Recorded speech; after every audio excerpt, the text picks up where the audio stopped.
झुम झुम झुम गोष्टींचा वार शनिवार. छान छान गोष्टी, मजेदार गोष्टी. झुम झुम झुम नमस्कार बालमित्रांनो, कसे आहात? मजेत ना? तुम्हाला जर आमच्या कथा आवडत असतील तर आमच्या चॅनलला लाईक करा, सबस्क्राइब करा, बेल आयकॉनला प्रेस करा आणि या कथा तुमच्या मित्रांना शेअर करा. चला तर मग पाहूया आजची कथा. बालसंस्कार कथा राष्ट्रभक्ती.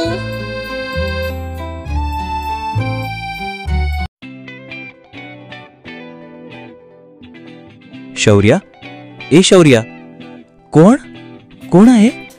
अरे, तू तर या पुस्तकातील मुलासारखाच दिसतोस. कोण आहेस तू? बरोबर, तू ज्याची गोष्ट वाचत आहेस ना, तोच मी शिरीष कुमार, भारताच्या स्वातंत्र्यासाठी लढणारा एक बालवीर.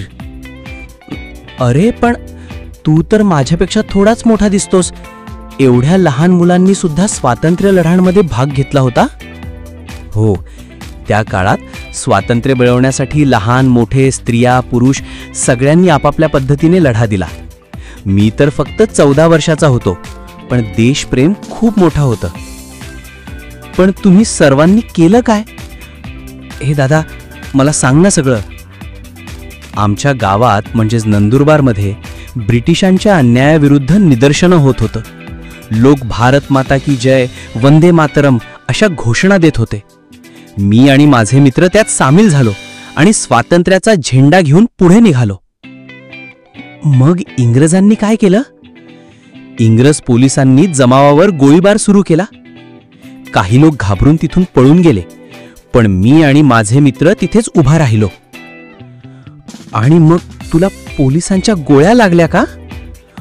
ओहो, मला गोळ्या लागल्या, पण मी माझ्या हातातील झेंडा खाली पडू दिला नाही. तो मी माझ्या मित्रांच्या हाती दिला आणि लढा सुरूच राहिला. पण तुला आणि तुझ्या मित्रांना भीती नाही वाटली? हो, थोडी भीती वाटली, पण भीतीपेक्षा देशप्रेम जास्त ताकदवान होतं. मी विचार केला, आपल्या भावी पिढ्या स्वातंत्र्यात जगतील तर माझं आयुष्य यासाठी अर्पण करणे योग्य आहे. तुझी गोष्ट ऐकून माझ्या अंगावर तर काटाच आला. पण आज देशासाठी आम्ही काय करू शकतो? आता तर लढाई नाही ना? बरोबर, आजची लढाई बंदुकीची नाही, तर शिक्षणाची, प्रामाणिकपणाची आणि चांगल्या सवयींची आहे. पर्यावरण जपणे, प्रामाणिक राहणे, एकमेकांना मदत करणे हेच आजचं देशसेवेचं शस्त्र आहे. म्हणजे अभ्यास चांगला करणे, इतरांना मदत करणे, खोटं न बोलणे, हेही देशसेवाच आहे? हो, अगदी लहान लहान चांगल्या कृतींनीच मोठा बदल होतो.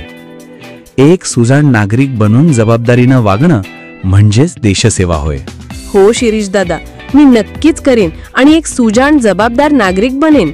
तुझी गोष्ट मी माझ्या सगळ्या मित्रांना सांगेन. धन्यवाद बाळा. माझं नाव विसरलास तरी चालेल, पण देशासाठी प्रेम मनात ठेव. तेच माझं सर्वात मोठं बक्षीस आहे.